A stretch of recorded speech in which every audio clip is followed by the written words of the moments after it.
Hello students, हम लोग अभी तक डिस्कस कर रहे थे कि माइक्रोब्स का इस्तेमाल हम लोग बायो कंट्रोल में कैसे कर सकते हैं। जैसे बहुत सारे हमारे एग्रीकल्चर फील्ड में क्या होता है कि बहुत सारे माइक्रोब्स होते हैं जो हमारे फसल को नुकसान पहुंचा देते हैं। तो उसको हम लोग कंट्रोल करने के लिए किसी दूसरे माइक्रोब्स को यानी बायो माइक्रोब्स को यानी ऐसा माइक्रोब्स हम ढूंढें जो एक पर्टिकुलर जो हमारा नुकसान कर रहा है फसल को, उस माइक्रोब्स को ये खा जाए, उसको मार दे और इसकी वजह से जो खा रहा है वो हमारे फसल को नुकसान ना पहुंचाए।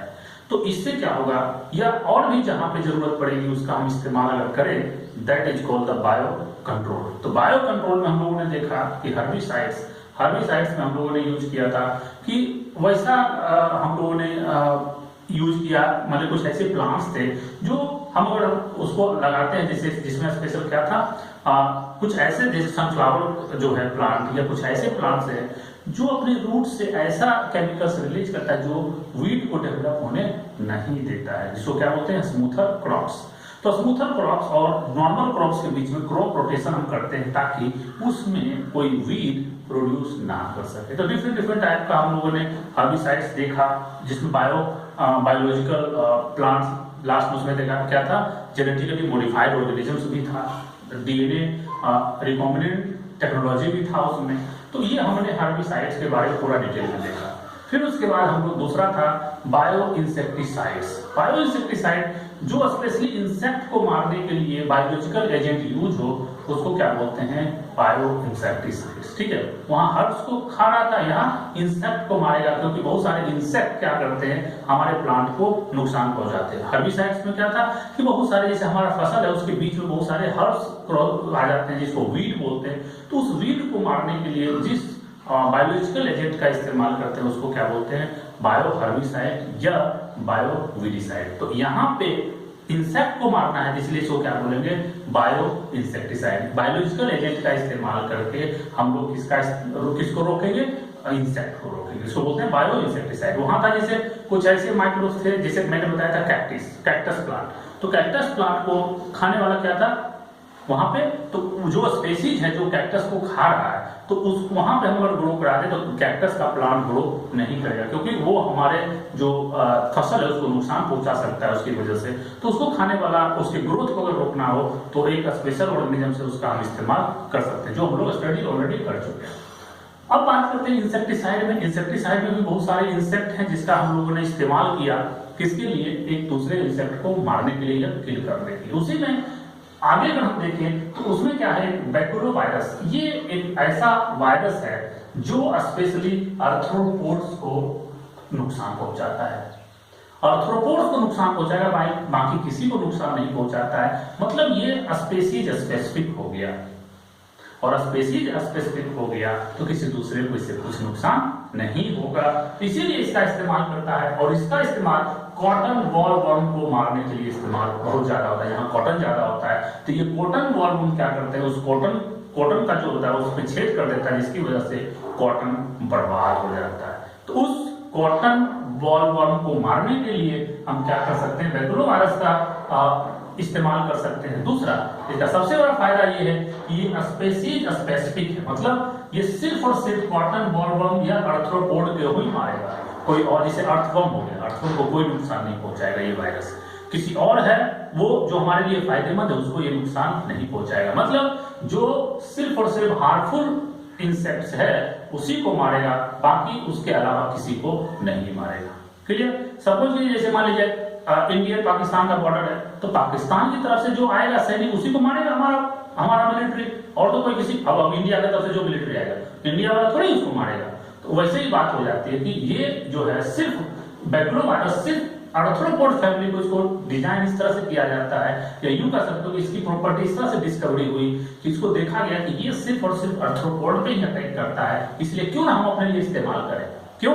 क्योंकि हमारा जो फसल है वो मेनली आर्थ्रोपोड की वजह से जो अगर नुकसान हो रहा है तो उसको हम इस वायरस का इस्तेमाल करके रोक सकते हैं। और ये मेनली जो वायरस जिस जीनस से बिलोंग करता है उस जीनस का नाम है एनपीवी इसलिए बोलते हैं, एन मतलब न्यूक्लियो, पी मतलब पॉलीहेड्रो, हेक्सागोनल टाइप का होता है, पॉलीहेड्रो, और बी मतलब वायरस। यानी ये जीनस जो होता है न्यूक्लियो पॉलीहेड्रल वायरस, इसका नाम दिया गया। यहां से क्वेश्चन आपको पूछा जाएगा कि एमपीवी वायरस का इस्तेमाल हम लोग कहां करते हैं, तो कहां करते हैं, बायो इंसेक्टिसाइड के रूप में करते हैं। इसी का दूसरा नाम है बैक्यूलो वायरस। बैक्यूलो वायरस भी एनपीवी ग्रुप से ही बिलोंग करता है, ठीक है। चूंकि इसका कोई निगेटिव नहीं इफेक्ट नहीं है किसी भी, ना प्लांट पे, ना मैमल्स पे, बर्ड्स पे, फिश पे, नॉन टारगेट, माने जिसको नॉन टारगेट इंसेक्ट का मतलब हुआ कि जिसको हम टारगेट नहीं कर रहे, जिसको हमें नहीं मारना है। यानी कहने मतलब बेनिफिशियल जो ऑर्गेनिजम्स हैं, बेनिफिशियल इंसेक्ट्स है जो हमारे लिए, उसको ये कुछ नहीं करेगा, वो सिर्फ और सिर्फ ये कॉटन बॉल वर्म को ये मारेगा। क्लियर? चलो, तो ये हो गया बैक्यूलो वायरस का क्या इस्तेमाल। दूसरा एक और टेक्निक्स है, तीसरा techniques that is called sterilisation techniques. इसमें क्या किया जाता है कि जो इंसेक्ट होता है, इंसेक्ट मेल फीमेल होता है, उसमें रिप्रोडक्शन जब ज्यादा होगा तो क्या होगा, ज्यादा अंडा बनेगा, ज्यादा लार्वा बनेगा, ज्यादा इंसेक्ट बनेगा और हमारी फसल को ज्यादा नुकसान पहुंचाएगा। तो हम लोग क्या करते हैं कि उसका एक तो ये पता कर लेते हैं कि ब्रीडिंग सीजन कब है। ब्रीडिंग सीजन पता चल गया कि चलो भाई नवंबर में इसका ब्रीडिंग सीजन है या अक्टूबर में ब्रीडिंग सीजन है, जिस महीने में भी उसका ब्रीडिंग सीजन है, उसमें हम लोग क्या करते हैं, मेल इंसेक्ट को स्पेशली हम लोग पकड़ते हैं और मेल इंसेक्ट को पकड़ के क्या करते हैं, उसको रेडिएशन डाल के स्टेराइल कर देते हैं। बहुत सारे इंसेक्ट को पकड़ के क्या किया हमने, उसको स्टेराइल कर दिया और इसी स्टेराइल प्रोसेस के द्वारा जब स्टेराइल हो जाएगा तो फर्टाइल रहेगा नहीं, किसी फीमेल के साथ फर्टिलाइज करेगा नहीं। अब हमने क्या किया, ब्रीडिंग सीजन में उसको हमने छोड़ दिया वहां पे जाके।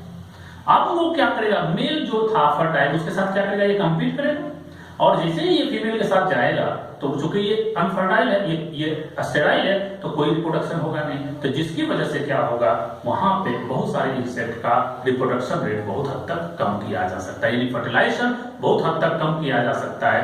This technology is known as sterilisation technology. ये स्टरलाइजेशन टेक्नोलॉजी में यही प्रोसेस का इस्तेमाल किया जाता है, जिसमें जो यूज किया जाता है टेक्निक्स, यानी जो रेडिएशन, ये रेडिएशन गामा रे भी हो सकता है या एक्सरे भी हो सकता है। तो ये दोनों का इस्तेमाल करके ये किया जाता है। इसका बेस्ट एग्जांपल है स्क्रू वर्म। अभी तक इस मेथड के थ्रू स्क्रू वर्म को पूरी तरह से इरेडिकेट कर दिया गया है, समाप्त कर दिया गया है। क्लियर हुआ? तो स्टरलाइजेशन टेक्निक हो गया। चौथा है use of insect hormone. Insect एक तरह का, चूंकि इंसेक्ट एक दूसरे से जो कम्युनिकेट करता है, वो एक दूसरे से कम्युनिकेट करने के लिए एक तरह का हार्मोन रिलीज करता है। That hormone is called pheromones. That is called pheromones. ये इसी को बोलते हैं क्या, जुवेनाइल हार्मोन्स। तो जुवेनाइल हार्मोन्स एक है और एक है फेरोमोन्स। फेरोमोन्स क्या करता है, जब स्पेशली जब रिप्रोडक्टिव फेज होता है तो ये फेरोमोन्स बहुत ज्यादा रिलीज होता है। उस टाइम में मेल फीमेल की तरफ अट्रैक्ट होता है ताकि वहां पे रिप्रोडक्शन हो सके।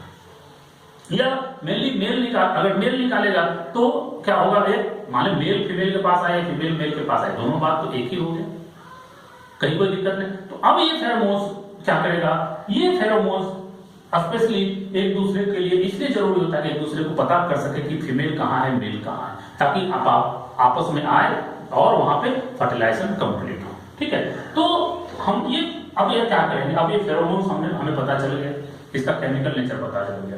अब हमने क्या किया, इसको आइसोलेट कर लिया और उसके बाद हम लोगों ने क्या किया, एक इसको होता है क्या, फेरोमोन ट्रैप। फेरोमोन ट्रैप मतलब एक जिस इंसेक्ट को पकड़ना है वो क्या करते हैं, फेरोमोन ट्रैप में हम इसको वहां पे क्या करते हैं, इस फेरोमोन को लगा देते हैं। अब चूंकि ये फेरोमोन फीमेल को लगेगा, यहाँ पे मेल है वो आएगा, दिक्कत होगी। फिर दूसरा मेल को लगेगा, यहाँ पे फीमेल है, रिप्रोडक्शन के लिए आएगा, पॉपुलेशन के लिए आएगा, यहाँ पे उसको कुछ मिलेगा नहीं। तो क्या होगा, इस तरह से धीरे यहाँ आता जाएगा और इसमें इस फेरोमोन ट्रैप में वो ट्रैप होता चला जाएगा और उसकी पॉपुलेशन कम हो जाएगी। इसी का दूसरा नाम है कंफ्यूजन टेक्निक। कंफ्यूजन मतलब उसको अब क्या करें, इसमें बहुत सारा हम फेरोमोन्स को छिड़क देते हैं अलग अलग, तो उसको ये लगेगा, जो वहां पे इंसेक्ट्स है उसको ये लगेगा कि वहां पे ये है मेल है, ये मेल को लगेगा वहां पे फीमेल है। तो इस तरह से वो एक जगह से दूसरी जगह क्या होगा, परेशान होता रह जाएगा, यहाँ से वहां मूव करता रह जाएगा, जिसकी वजह से उसमें फर्टिलाइजेशन नहीं होगा। और इस चूंकि कंफ्यूज हो रहा है एक जगह से दूसरी जगह जाके, और वहां पे उसका जो काउंटर पार्ट है, पार्टनर, वो नहीं मिल रहा है, इसलिए इसको बोलते हैं क्या, कंफ्यूजन टेक्निक। क्या बोलते हैं, कंफ्यूजन टेक्निक। तो अब दूसरा, इस फेरोमोन का इस्तेमाल और भी हो सकता है, जैसे अगर स्पेशली जुवेनाइल हार्मोन की बात करें, ये जुवेनाइल हार्मोन की अगर हम बात करें, ये फेरोमोन्स एंड जुवेनाइल हार्मोन, तो जुवेनाइल हार्मोन का एग्जांपल है इंडाइस्ट्रोन। ये इंडाइस्ट्रोन का अगर हम इस्तेमाल अपने फायदे के लिए करें, जैसे सपोज करो हमें पता चला कि कोई इंसेक्ट ने अपना वहां पे अंडा दे दिया, तो हम क्या करें, इस फेरोमोन्स को वाटर में डिजोल्व करके क्या करें, छिड़कते पूरे खेत पे। तो अगर अर्ली स्टेज में हम इसको छिड़केंगे इसको, तो ये क्या करेगा, ये मोल्टिंग मतलब होता है one form to another form. Insect का ये प्रॉपर्टी होता है, उसमें बहुत सारे मोल्टिंग होते हैं, और मोल्टिंग के थ्रू क्या होता है, उसमें मेटामॉर्फोसिस होता है, मतलब उसमें चेंजिंग होता है। पहले अंडा रहेगा, फिर लार्वा, फिर प्यूपा, फिर एडल्ट में कन्वर्ट। तो जो अंडा से लार्वा बन रहा है, या लार्वा से जो प्यूपा बन रहा है, वो बनेगा ही नहीं, और जब नहीं बनेगा तो उसी को क्या बोलते हैं, प्रिवेंट मोल्टिंग। और मोल्टिंग जब नहीं रुकेगा तो क्या होगा, कीड़ा छोटा छोटा रहेगा और उसकी डेथ हो जाएगी। इसी तरह से अगर हम बाद में देते हैं, लेट होने के बाद, मान लिया सपोज करो किसमें, हम प्यूपा में दे, प्यूपा में अगर हम दे दिए तो वो क्या करेगा, ये अगर लेटर स्टेज में हम दें उसे इंसेक्ट के लाइफ साइकिल में, अगर बाद में हम दें यानी लेट में, जैसे सपोज करो कि किसी का जो लाइफ साइकिल है वो 1 महीने का है, तो शुरू मार्च में वो क्या हुआ, पैदा हुआ, और लास्ट मार्च में क्या हुआ, मेच्योर होगा, ये लाइफ साइकिल। तो अगर हम उसको लास्ट मार्च में क्या करें, छिड़क दें उसके पूरे प्लांट के लीफ पे, तो इंसेक्ट के ऊपर भी चला जाए, और जब इंसेक्ट के ऊपर जाएगा तो क्या होगा, वो मेच्योर नहीं हो पाएगा, यानी उसकी साइज धीरे धीरे बढ़ती चली जाएगी और मेच्योर होगा ही नहीं, और मेच्योर नहीं होने की वजह से उसका बड़ा साइज होगा, दैट इज कॉल्ड जिएंट लार्वा। तो लार्वा उसका बड़ा हो जाएगा और अल्टीमेटली उसका क्या होगा, डेथ हो जाएगा, तुरंत उसका डेथ हो जाएगा। और इससे क्या होगा, जैसे ही वो इंसेक्ट मरा, हमें क्या होगा, फायदा होगा। इंसेक्ट मरा जैसे ही, हमें कोई दिक्कत नहीं, हमारा जो नुकसान फसल को हो रहा है वो खत्म। तो ये बेनिफिट है हमारा किसके थ्रू, इंसेक्ट हार्मोन, फेरोमोन्स और जुवेनाइल हार्मोन का इस्तेमाल करके हम लोग कर सकते हैं। अब ये ओवरऑल की बात है कि जो आप इस्तेमाल कर रहे हैं, कोई भी इंसेक्टिसाइड या कोई भी पेस्टिसाइड, उस पेस्टिसाइड का इस्तेमाल नुकसान है या फायदा है, बस उसकी जानकारी या उसके बारे में जिसमें हम स्टडी करते हैं, that is called the integrated pest management. इसमें इंटीग्रेटेड पेस्ट मैनेजमेंट का ये काम है, इसके थ्रू हम ये करते हैं कि हम, इसका मेन पर्पस ये है, आईपीएम इसको हिंदी में बोलते हैं, इंग्लिश में बोलते हैं IPM, integrated pest management, short में आईपीएम बोलते हैं। इसका जो मेन पर्पस है, वो मेन पर्पस ये है कि जितना भी हार्मफुल केमिकल्स है उसको रोकना है, और जो बायो इंसेक्टिसाइड है या बायो कंट्रोल है उसको प्रमोट करना है, बायो फर्टिलाइजर का इस्तेमाल करना है, बायो इंसेक्टिसाइड का इस्तेमाल करना है, बायो हर्बिसाइड्स का इस्तेमाल करके क्या करना है, हमें केमिकल जो बहुत ही नुकसान होता है, जो बहुत ही हजार्डस होता है, बहुत ज्यादा हार्मफुल होता है, उसको क्या करना है, हमें रोक देना है, और उसके बदले में हमें क्या यूज करना है, बायो पेस्टिसाइड का इस्तेमाल करना है। This is the main M of IPM. अब बात हम करते हैं इसमें किया क्या जाता है, इंटीग्रेटेड पेस्ट मैनेजमेंट में क्या किया जाता है कि इसमें बहुत सारे टेक्निक्स को क्या किया जाता है, कंबाइन करते हैं। तो कौन कौन होगा, जैसे बायोलॉजिकल कंट्रोल ऑफ पेस्ट, आप बायोलॉजिकली इसको कंट्रोल कीजिए। दूसरा, यूज ऑफ नेचुरल पेस्टिसाइड, जिसको बायो पेस्टिसाइड बोलते हैं, उसका आप इस्तेमाल कीजिए। इससे क्या होगा, ना आपको नुकसान होगा, ना आपकी फसल को नुकसान होगा, ना एनवायरनमेंट को नुकसान होगा। तीसरा है मैकेनिकल कंट्रोल ऑफ पेस्ट, आप कोशिश कीजिए कि फेरोमोन ट्रैप से आप कीजिए या कोई और विधि से। मैकेनिकल मतलब होता है कि आदमी अपने हैंडलिंग से कर सके, हाथ से कर सके, या किसी इंस्ट्रूमेंट का इस्तेमाल करे, that is called mechanical control. तीसरा सिंथेटिक पेस्टिसाइड, इसी को बोलते हैं क्या, केमिकल पेस्टिसाइड। ये बहुत नुकसान है, तो हमें ये डिसाइड करना पड़ेगा कि मिनिमम से मिनिमम कितना यूज करें जिससे किसी को कोई नुकसान ना पहुंचे और हमारा काम भी हो जाए। तो this is called the synthetic pesticide at most susceptible stage of paste in very low quantity. यानी हम कोशिश करेंगे इंसेक्ट के बारे में कब दें तो इंसेक्ट मर जाए, और कम से कम दें जिससे हमारा नुकसान कम से कम हो। ये भी क्या आता है, आईपीएम के अंदर ही आता है। अच्छा, तीसरा है, ये और भी एक टेक्निक है जिसमें हम इसमें इस्तेमाल कर सकते हैं आईपीएम के लिए, क्या, कल्चरल और ट्रेडिशनल पेस्टिसाइड, जो हम लोग पहले से इस्तेमाल करते आ रहे हैं। फिर इसको बोलते हैं जैसे एजाडिरेक्टिन, नीम से निकाला जाता है, एजाडिरेक्टा इंडिका उसका साइंटिफिक नेम है नीम का। तो हम लोग शुरू से देखते आ रहे हैं कि मान लो नीम का पत्ता क्या करते हैं, कपड़े में रख देती है, जो संदूक में रखा होता है, ताकि कपड़े में कीड़े नहीं लगे। तो सबसे एंशिएंट जो हमारा पेस्टिसाइड यूज किया गया है वो क्या है, वो एजाडिरेक्टिन है, उसको शुरू से इस्तेमाल करते आ रहे हैं। तो ये बहुत इंपॉर्टेंट है, याद रखिएगा। उसका नाम है एजाडिरेक्टिन, चूंकि एजाडिरेक्टिन इंडिका से इसको आइसोलेट किया गया है, इसलिए उसका नाम एजाडिरेक्टिन उसका नाम रखा गया है। तो इसमें लोकल एंड ट्रेडिशनल पेस्टिसाइड अगर बनाए, जैसे कि लोकली डेवलप्ड वैरायटी, यानी अगर ऐसा प्लांट बनाए जो लोकल में वो ज्यादा डेवलप, यानी कहने मतलब कोई ऐसा इंसेक्ट होता है जो किसी पर्टिकुलर एरिया में ही होता है, किसी दूसरे एरिया में नहीं होता है। तो अगर हम वहां पे कुछ ऐसा उपाय करें, मतलब लोकली कुछ ऐसा हम टेक्निक अपनाएं जिसकी वजह से उस जो इंसेक्ट है जो उसी एरिया में पाया जाता है उसका डेथ हो जाए, तो दैट इज कॉल्ड कल्चरल और ट्रेडिशनल पेस्टिसाइड। अब इसमें है लोकली डेवलप्ड वैरायटी, जो उस एरिया में वहां डेवलप कीजिए, जो सिर्फ पर्टिकुलर उस रीजन में ही डेवलप हो सके। दूसरा, क्रॉप रोटेशन कीजिए। इसके साथ क्या कीजिए, आप उसके साथ क्रॉप रोटेशन कर दीजिए। किसके साथ, जो आपका क्रॉप से दूसरे के साथ। तो ये हो गया आपका। मिक्स्ड क्रॉपिंग कीजिए। मिक्स्ड क्रॉपिंग में क्या होगा कि आप स्मूथर क्रॉप्स और नॉर्मल क्रॉप्स को क्या कीजिए, मिक्स करके कीजिए।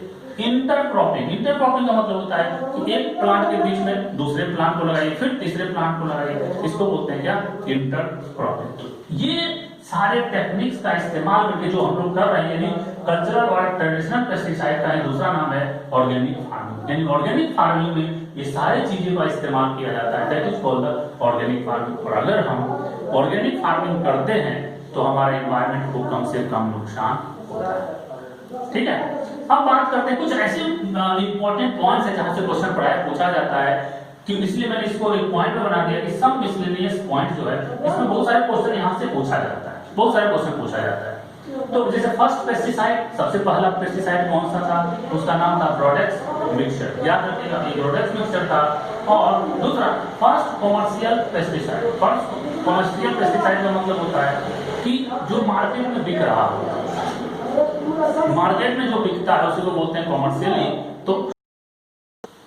तो इसमें जो मिसलेनियस पॉइंट था, तो उसमें फर्स्ट पेस्टिसाइड कौन सा था, ब्रोडेक्स मिक्सचर। दूसरा था यही ब्रोडेक्स मिक्सचर को, चूंकि पहला ये बना था, फर्स्ट बायोपेस्टिसाइड था, और ये चूंकि फर्स्ट पेस्टिसाइड था, फर्स्ट पेस्टिसाइड ब्रोडेक्स मिक्सचर, और चूंकि ये पहला था, चूंकि जो पहला होता है उसको सबसे ज्यादा लोग जानते हैं, उसका सबसे ज्यादा इस्तेमाल करते हैं, तो फर्स्ट कॉमर्शियल पेस्टिसाइड यानी जो इकोनॉमिक जिससे पैसा कमाया गया, कॉमर्शियल लेवल पे पूरे वर्ल्ड में इसको बेचा गया, ब्रोडेक्स मिक्सचर, वो यही था। तीसरा फर्स्ट सिंथेटिक या केमिकल इंसेक्टिसाइड, केमिकल यानी सिंथेसाइज किया लेबोरेटरी में। सिंथेटिक पेस्टिसाइड इसी को बोलते हैं मोस्ट पॉपुलर पेस्टिसाइड पूरे वर्ल्ड में। अब तो इसका बैन हो गया है, बहुत नुकसान होता है, लेकिन सबसे पॉपुलर हुआ था और सबसे पहला सिंथेटिक पेस्टिसाइड या केमिकल पेस्टिसाइड क्या था, डीडीटी। डीडीटी का फुल फॉर्म जरूर याद रखिएगा, डाइक्लोरोडाइमिथाइल ट्राइक्लोरोइथेन, इसका बहुत इंपॉर्टेंट नाम है। तो इसका आप एक बार हमको सर्च करके बताइएगा कि ये नाम सही है या गलत है, इसलिए मैंने यहाँ क्वेश्चन मार्क करके बताया। ठीक है, तब इसको सर्च करके कंफर्म करिएगा। क्लियर, चलिए आगे बढ़ते हैं। फर्स्ट बायोहर्बिसाइड्स। बायोहर्बिसाइड मतलब ये बिल्कुल सेफ है, इससे हमारे एनवायरनमेंट को कोई नुकसान नहीं होगा। तो फर्स्ट बायोहर्बिसाइड इज फाइटोप्थोरा पाल्मिफोरा, ये हम लोग स्टडी कर चुके हैं। ये एक माइक्रो हर्बिसाइड है जो फंगस को मारता है या बैक्टीरिया को भी मार सकता है। तो ये बायोहर्बिसाइड था फाइटोप्थोरा पाल्मिफोरा, ये हर्ब्स को भी मार सकता है, इसलिए इसका नाम दिया गया बायोहर्बिसाइड। मेनली ये हर्ब्स को मारता है, इसीलिए इसका नाम दिया गया। फर्स्ट कॉमर्शियल बायोपेस्टिसाइड यानी जो ऐसा बायोपेस्टिसाइड जो कॉमर्शियली बेचा गया पूरी दुनिया में, पूरे वर्ल्ड में, दैट इज कॉल्ड एस्पोरिन। एस्पोरिन सबसे पहले जर्मनी में बनाया गया था और ये पूरी तरह से सेफ था, इन्वायरमेंटली सेफ था, ऐसे इन्वायरमेंट को कोई नुकसान नहीं हुआ। सेफेस्ट पेस्टिसाइड, अभी तक का सबसे सेफेस्ट पेस्टिसाइड तो ऑब्वियसली कोई होगा तो बायोपेस्टिसाइड ही होगा। अब बायोपेस्टिसाइड उसका नाम क्या है, दैट इज कॉल्ड पायरिथ्रम। अभी तक पूरे वर्ल्ड में पायरिथ्रम जितना भी इस्तेमाल किया, ये सबसे इसका नुकसान यही कह सकते हैं, सबसे सेफ बायोपेस्टिसाइड यही है, कौन, पायरिथ्रम। अब एक यहाँ पे 3 मैंने दिया है, सबसे पहले जो बना उसको बोलते हैं फर्स्ट जनरेशन पेस्टिसाइड, बाद में बना उसको बोलते हैं सेकंड जनरेशन पेस्टिसाइड, और जो अभी बन रहा है उसको बोलते हैं थर्ड जनरेशन पेस्टिसाइड। क्लियर, तो 3 लेवल में बांटा गया है किसको, पेस्टिसाइड को। तो फर्स्ट पेस्टिसाइड क्या था, शुरू में हम लोग क्या करते थे, इसके बाद इनऑर्गेनिक ऑयल प्लांट स्टेप मतलब जैसे नीम की बात मैंने किया, तो बहुत लोग क्या करते थे, नीम का तेल निकाल के जलाते थे, जिसकी वजह से मॉस्किटो क्या होता था, भाग जाता था। बहुत पुराने समय से इस्तेमाल किया जाता है। बहुत सारे तेल को शरीर में, जैसे आज भी हम लोग सरसों का तेल लगाते हैं तो क्या होता है, मच्छर नहीं काटता है। क्यों? क्योंकि उसमें मच्छर को मॉस्किटो रिपेलेंट एक्टिविटी होती है, प्रॉपर्टी होती है। तो ये काम बहुत सारे इनऑर्गेनिक सब्सटेंस शुरू से हम लोग इस्तेमाल करते आ रहे हैं, जिसकी वजह से कपूर का जलाते हैं। कपूर जलाते तो क्या होता है, वहां पे कोई भी इंसेक्ट डेवलप नहीं होता। तो ये सारे हैं फर्स्ट जनरेशन।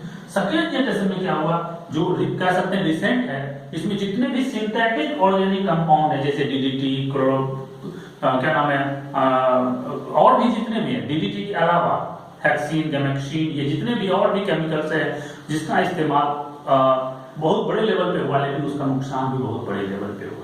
तो this is called second generation pesticide. और तीसरा है थर्ड जनरेशन पेस्टिसाइड, जो अभी हम लोग इस्तेमाल करते हैं, बायो, स्पेशली बायो पेस्टिसाइड। इसी को क्या बोलते हैं, जैसे इंसेक्ट हार्मोन कैटालॉग्स से फेरोमोन हम लोग इस्तेमाल करते हैं। तो ये क्या है, अभी बहुत रिसेंट टेक्निक है, जिसको बायो पेस्टिसाइड भी हम कह सकते हैं। इसका इस्तेमाल करके हम काफी हद तक नुकसान को बचा सकते हैं। लोगों ने देखा कि जो बायोलॉजिकल एजेंट है वो कैसे हम लोग इसका इस्तेमाल कर सकते हैं, और जो नेगेटिव पैथोजेंस है या नेगेटिव पेस्ट है, उसको हम लोग बायोलॉजिकल एजेंट के थ्रू कैसे रिमूव कर सकते हैं या उसको कंट्रोल कर सकते हैं। That is called bio control. अब बात करते हैं कि जो माइक्रोब्स का है, बहुत सारे ऐसे माइक्रोब्स होते हैं जो सॉइल की फर्टिलिटी को बढ़ाने में हेल्प करते हैं। इस तरह से हम कह सकते हैं कि वो एक तरह से वहां पे जो न्यूट्रिएंट बढ़ा रहा है, उसी न्यूट्रिएंट को बोला जाता है फर्टिलाइजर्स। तो फर्टिलाइजर्स अगर हम बायोलॉजिकल एजेंट के थ्रू यूज करके इंक्रीज करें, that is called the bio fertilisers. क्या बोलते हैं उसको, बायो फर्टिलाइजर्स। तो बायो फर्टिलाइजर्स में बहुत तरह के माइक्रोब्स का इस्तेमाल किया जाता है। वो माइक्रोब्स क्या करता है, नाइट्रोजन को, स्पेशली जो बायो फर्टिलाइजर्स होते हैं, नाइट्रोजन जो होता है वो मेन फर्टिलाइजर्स होता है सॉइल में, जो जरूरी होता है किसी भी क्रॉप्स के लिए। तो अगर कोई ऐसा माइक्रोब जो नाइट्रोजन को सॉइल में फिक्स कर दे, तो that is called the bio fertilisers. ठीक है। तो अब बात हम करते हैं जैसे organisms which keep the soil nutritionally rich is called bio fertilisers. ऐसा माइक्रोब जो सॉइल में न्यूट्रिशन को हमेशा अच्छे लेवल पे रखे, that is called the bio fertilisers. अब बायो फर्टिलाइजर्स होते हैं क्या, कितने तरह के होते हैं, तो इसमें तो बायो फर्टिलाइजर की बात अगर हम करते हैं तो जनरली माइक्रोब्स की बात करते हैं। ये जो माइक्रोब्स है वो सॉइल में न्यूट्रिशन को ऐड करेगा।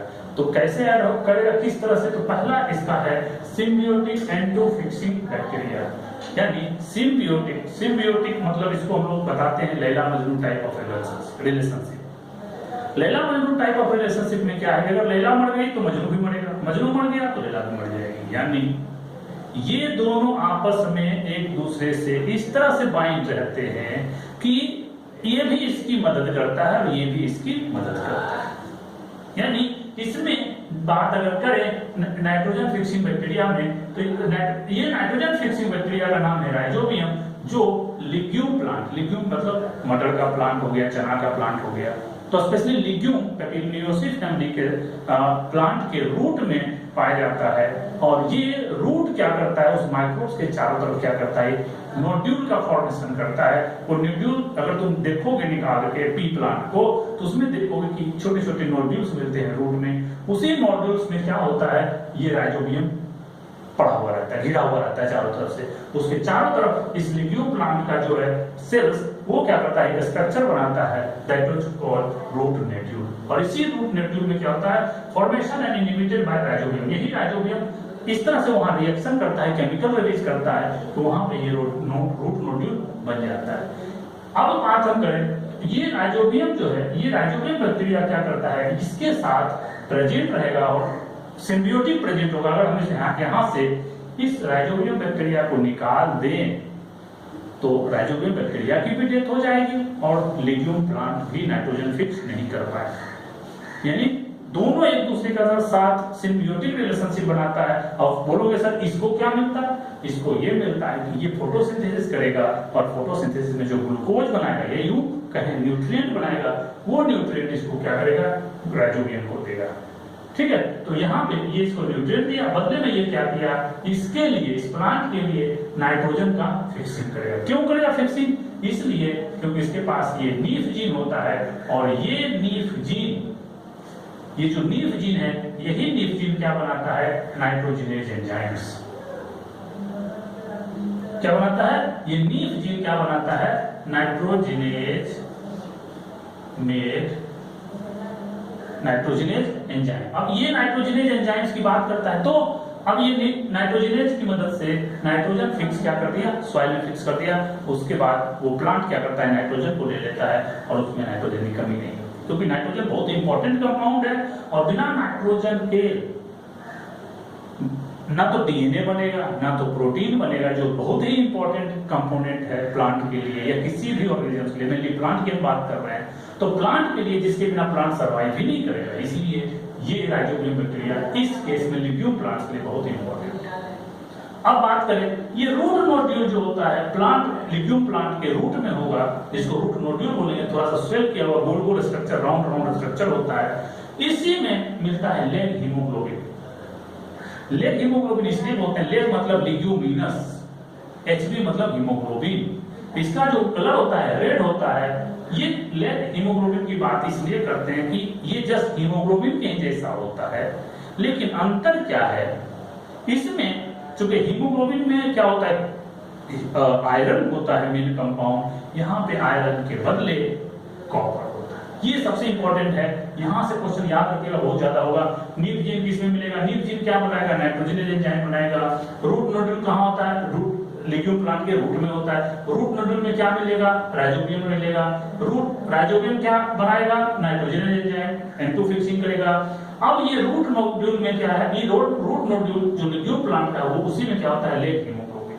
अब हीमोग्लोबिन का अगर हम जनरल बात करें तो हीमोग्लोबिन हमें पता है कि क्या करता है, ऑक्सीजन को कैरी करता है। तो ये ऑक्सीजन को क्या करता है, पकड़ लेता है, यानी ऑक्सीजन को इनएक्टिव कर देता है। अब जरूरत क्यों है इनएक्टिव करने, इसलिए कि ये जो नाइट्रोजनेज एंजाइम है, अगर इसके साथ ऑक्सीजन बाइंड कर गया तो ये इनएक्टिव हो जाएगा, काम नहीं करेगा, तो फिर नाइट्रोजन फिक्सेशन होगा ही नहीं। इसीलिए ये लेग हीमोग्लोबिन ये क्या करता है, अगर एटमॉस्फेयर से कहीं से ऑक्सीजन आता है, वो इसको ट्रैप करके क्या करता है, इस नाइट्रोजनेज एंजाइम को बचाता है इनएक्टिव होने से। ये समझ में आ गया कैसे हुआ।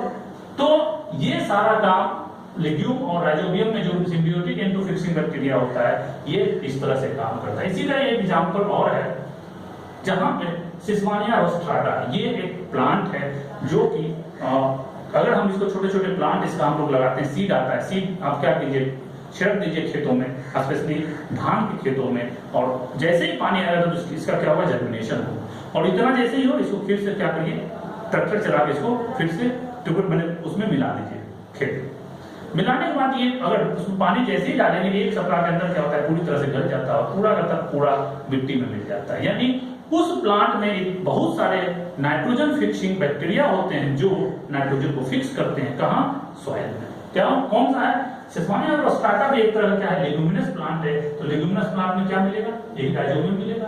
अब इसमें देखो दो तरह के, ये इतना बढ़िया प्लांट है।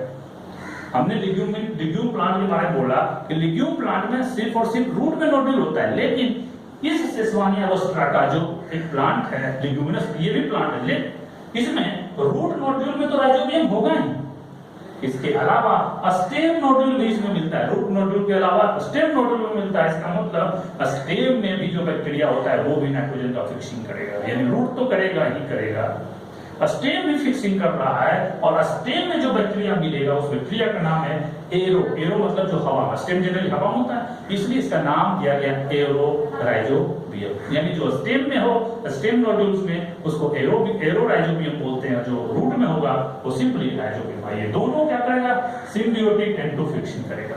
इस तरह से सिस्वानिया का हम लोग इस्तेमाल करके सॉइल में बहुत ज्यादा नाइट्रोजन की फिक्सिंग करा सकते हैं। तो आज के डेट में बहुत सारा रिसर्च जो हो रहा है, बहुत सारे जो किसान हैं जो पैडी लगाते हैं, राइस ग्रो कराते हैं, तो वो क्या करते हैं, इस प्लांट का इस्तेमाल करते हैं।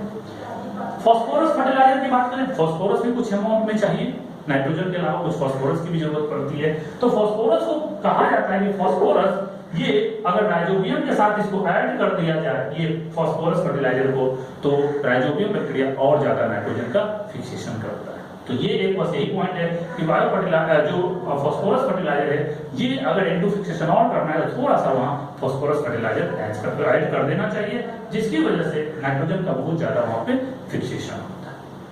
तो ये हो गया। अब दूसरा बात हम करें symbiotic N two fixing cyanobacteria. Cyanobacteria photosynthetic होता है, जबकि ये बैक्टीरिया फोटोसिंथेटिक नहीं होता है। वहाँ साइनोबैक्टीरिया जिसको ब्लू ग्रीन एल्गी या ब्लू ग्रीन बैक्टीरिया भी बोलते थे, ठीक है। 11th में मोनेडा ग्रुप में ये आता है साइनोबैक्टीरिया, तो वहां हम लोग इसके बारे में डिटेल में स्टडी कर चुके हैं। अब बात करते हैं सिम्बियोटिक साइनोबैक्टीरिया कौन है, जिसका नाम है एजोला। एक प्लांट होता है एजोला पिनाटा, ये एक टेरिडोफाइट्स है। पानी एयर वाटर में क्या होता है, फ्लोट करता है, फ्री फ्लोट करता है। इसका रूट नहीं होता है, वो सिर्फ पानी में क्या करता है, तैरता रहता है। इसीलिए इसको कहते हैं ये वाटर फॉर्म ऑटोट्रॉप्स होता है, ये फ्री फ्लोटिंग टेरिडोफाइट्स, स्विम करता रहता है। इसी में क्या होता है, इसके साथ एनाबिना एजोली, याद रखिएगा एनाबिना एजोली एक बैक्टीरिया होता है, यानी बैक्टीरिया नहीं, ये ब्लू ग्रीन बैक्टीरिया होता है, यानी साइनोबैक्टीरिया। यही साइनोबैक्टीरिया इसके साथ, इसके लीफ के साथ, इसके स्टेम के साथ क्या होता है, अटैच करता है, स्पेशली लीफ के साथ, और ये क्या करता है, नाइट्रोजन का फिक्सेशन करता है। क्यों? क्योंकि इसके लीफ में आप कहेंगे बैक्टीरिया पानी में रहेगा सर प्रॉब्लम हुआ, तो प्रॉब्लम इसलिए नहीं होगा, उसके लीफ में वो छोटे छोटे कैविटी बने हुए रहते हैं, उसी कैविटी में क्या करता है, ये जाके घुस जाता है, कौन, एनाबिना एजोली। और जैसे ही इसमें घुसेगा उसके चारों तरफ से कवरिंग हो जाती है, तो अब ये क्या करेगा, नाइट्रोजन भी फिक्स करेगा, बदले में ये फोटोसिंथेसिस करके इसको क्या करेगा, ग्लूकोज या न्यूट्रिएंट देगा। तो इस तरह से दोनों का काम चलता है, और इसलिए इसको क्या बोलते हैं, सिम्बियोटिक। यानी सिम्बियोटिक मतलब बोथ, दोनों बेनिफिट है, दोनों का फायदा हो रहा है, तो उसको बोलते हैं सिम्बियोटिक।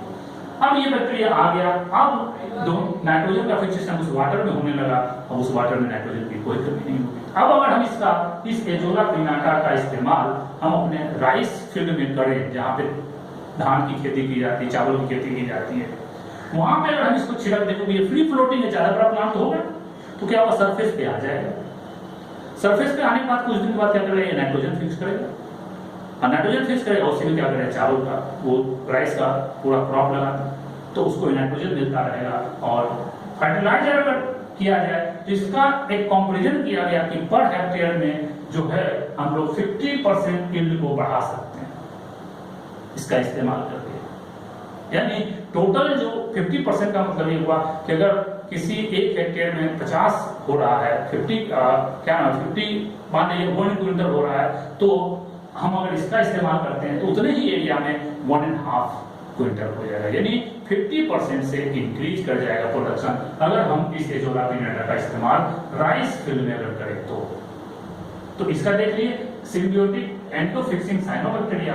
अब कुछ ऐसे बैक्टीरिया होते हैं जो इंडिपेंडेंटली होते हैं, किसी प्लांट से एसोसिएटेड नहीं रहते, वो बस सॉइल में पड़े हुए रहते हैं, फिर भी वो क्या करते हैं, फिक्स करते हैं क्या, नाइट्रोजन। कहां से नाइट्रोजन कहां से आएगा, एटमॉस्फेयर।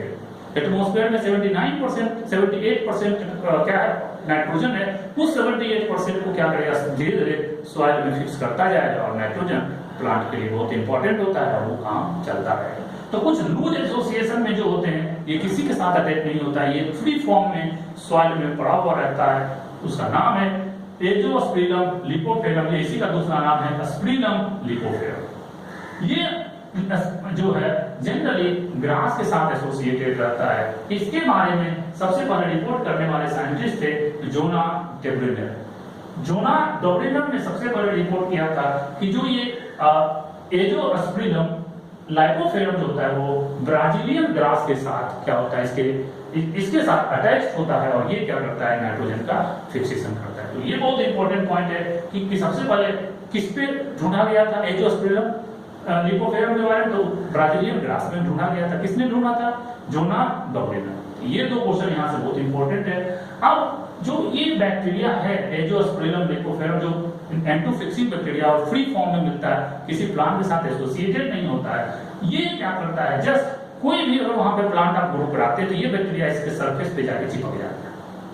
सरफेस पे चिपकने की वजह से इसको बोलते हैं कॉन्टैक्ट सिम्बियोसिस या एसोसिएटिव सिम्बियोसिस।